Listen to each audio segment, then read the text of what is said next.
Good morning, everyone and no one. I have sat myself in front of my computer to hold space for my Sunday morning class, and you have arrived, and I'm very grateful for that. I want to share just a few minutes about some of the things I have been thinking about that have served me, that may serve you along your healing journey. Gabor Mate is an incredible physician, academic, researcher, speaker, wise soul who seems to be sharing his own journey so openly, seems, in order to serve us as those who get to hear his information and tune in and feel it, to serve us in a way of maturing, taking responsibility, growing up, and getting in touch with a depth of compassion that is primary for moving forward, expanding, opening up. I encourage you to check out his work. He's on YouTube, a lot of videos that he's offering to help us understand the trauma that we have experienced and how to be with it, how to grow through it, how to integrate it, how to be present with it, how to release it, how to recall our wholeness so that we may move along with more confidence and security and stability and authenticity. Gabor Mate, thank you. Thank you, soul brother. My healing path started over 2 decades ago with the death of my first husband, who died in a helicopter accident. And I went to bed married, woke up widowed, and it just ripped open my psyche, everything. It was the beginning of this journey. And if you would have told me that was the beginning and not the primary event, I might have pieced out right then and there. I mean, certainly I was suicidal in the months and even years that followed. I've been suicidal since. Suicidal ideation. Never really developing a plan, but definitely fantasizing, daydreaming about what it might feel like, what it might do, how it might be my path to freedom, be my path of relief. And I really want to discharge the stigma around these thoughts that seem to come, especially for those of us seekers. Along the path of your ultimate freedom, we will be tested. We will be tested to the core,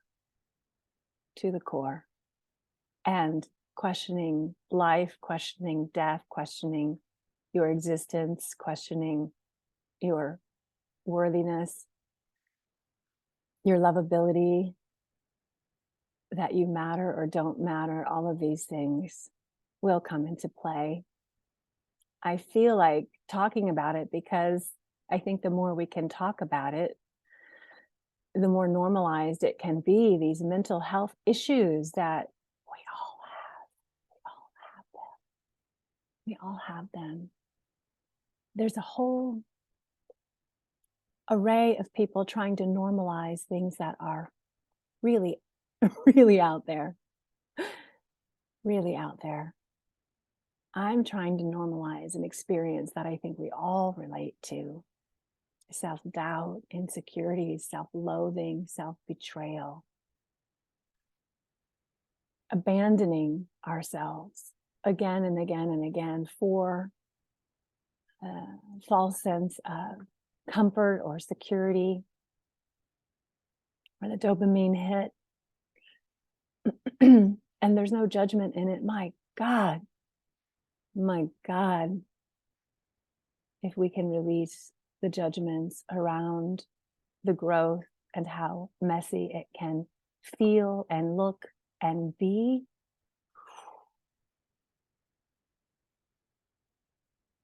that will be so much more spacious for each of us and for one another to make our way, to find our way, to feel our way with more confidence and more security in ourselves and each other. Gabor talks about trauma not being the events that happen to us, but what's happening inside of us as we remember or think about the event.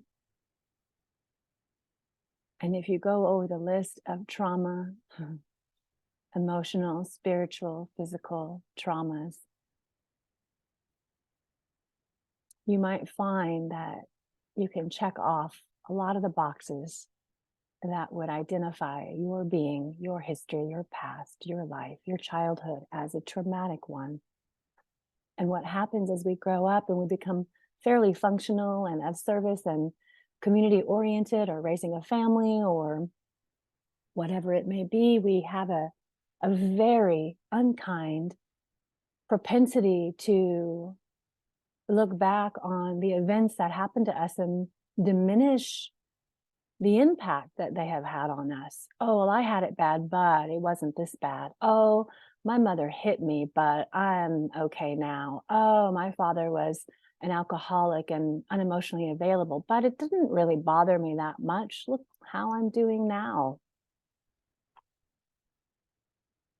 Thinking back in your own childhood, your own needs that were unattended, unmet, when you were disregarded,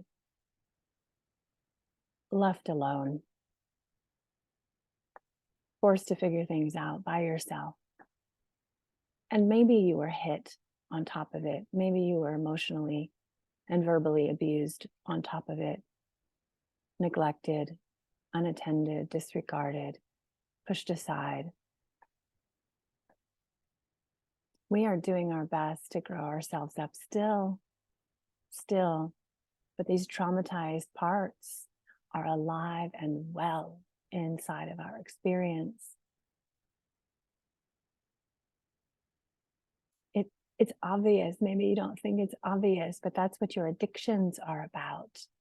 That's what your incessant need to distract yourself or to chatter away or to be in your Netflix or to be in your shopping addiction or to be in food well beyond your sense of hunger.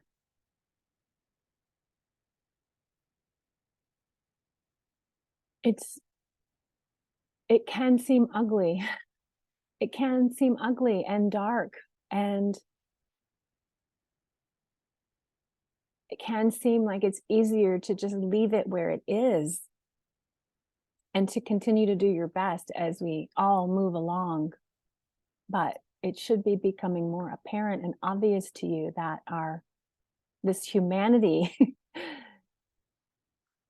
that us human beings are in a really severe energetic time. We have an opportunity to move in the direction of our hearts. And we're being lured into the direction of technology, away from our intuition, away from our body's wisdom, away from our heart. And so many are following suit because it's popular and because that network seems so well connected. So it may seem easier to go along with the majority because it has some kind of momentum, but it's not true. It's not healthy. It's not for you. It's not for your well-being. And when you slow down and you feel into it, you know this. You can feel it. You can feel the discord. You can feel that something's not clicking, that something's not flowing, that something's not right. And then you get to choose again and again and again if you're going to move toward your center or away from it, toward your wholeness or away from it, toward stillness or away from it. And there's no judgment. There is peace, there is harmony, there is well being, there is abundance, there's synchronicity. When we have the courage to be with ourselves, to be with all of it, to unravel, to rewire, to remember, and to call ourselves forward into the fullness of our sacred center, our sacred heart. This, however, does include integrating the traumatized parts of yourself. And if you're having trouble identifying them, notice when you're triggered. Notice when your response is out of proportion to the injury or insult at hand. Notice yourself more with kind and compassionate observation. Your triggers will guide you to your freedom if you're willing to take responsibility for them and not just have them go off and discharge around all the innocent souls in close proximity to you. Brene Brown says, pain that isn't transmuted is transferred. And that's what we are feeling from our brothers and sisters who are mostly unaware that their inability to take responsibility and to regulate their own central nervous systems has them in shared space, popping off their pain and angst and anxiety and overwhelm and a whole laundry list, dirty laundry list of things that then get thrown off onto other people. And so we become guarded and defensive and agitated unnecessarily.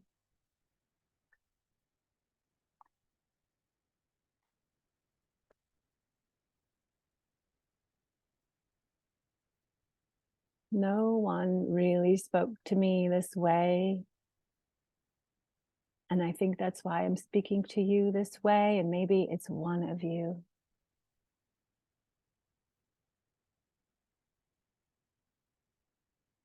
I'm not sure what would have happened had somebody helped me identify my experience of trauma 5 years ago or even 10 years ago, instead of how the breath work showed it to me several years ago.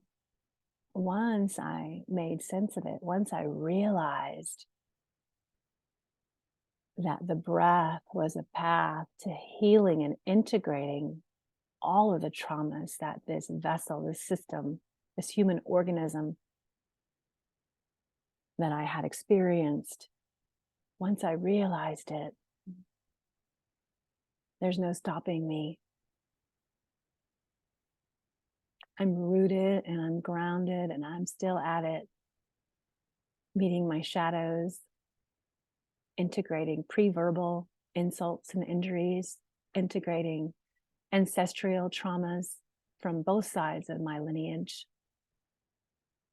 This is part of what I'm up to and part of why I hold space for other people, the courageous warriors that are ready energetically to make a difference in this reality.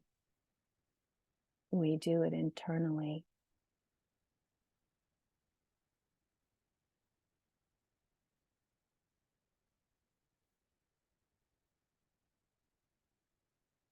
If you're not sure what God is or where God is, be with your breath and find out.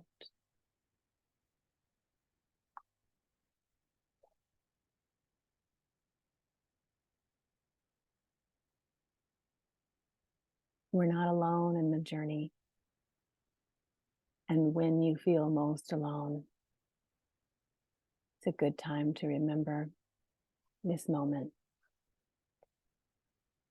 And there's another soul out there in the universe making her way finding her way, feeling the light, sharing the light.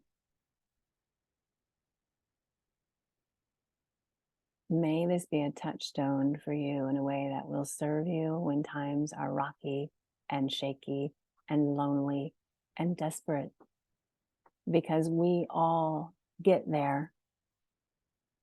We can't pretend anymore that that doesn't happen to us in the inner realms. There needs to be less shame, less embarrassment about our process and how gnarly it is, or how ugly it looks, how discordant it may feel or seem. Full permission to be, to be, to be. There's lots of help out here. In the mental realm, you can get a lot of information. The physical, somatic state, a lot of tools and strategies. Emotionally, a whole network of people that are on the path. And spiritually, it's an invocation and an invitation for you to ask humbly for the support that you need from the unseen realms.